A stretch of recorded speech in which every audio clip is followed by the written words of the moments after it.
কি গো, কালকে আপনার শাশুড়ি গেছিল আমরা বাড়িতে? আপনার বাড়ি গেছিল? আপনার বাড়ি গেছিল নাকি তা আপনি গেছিলেন?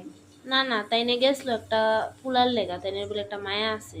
ও, আমার মেয়ের লেগিয়া ফুলের লেগিয়া। আমার শাশুড়ি তো একবারে অসর। আর আপনি তো আমার শাশুড়ি মাথাটা খাইয়ে লেতেছেন কেড়ে। আপনিও তো অসর, আমার শাশুড়ি আপনার যেত না, আপনি আমার শাশুড়ি মাথাটা খাইছেন। ওই জন্যে আপনি নিজের মায়ের কথাটা চিন্তা করেন না, আমার মায়ের কথাটা খারাপারি করছেন। আমার মেয়ে পড়াশোনা করতেছে, অন্য বিয়ে টিয়ে দিতাম না।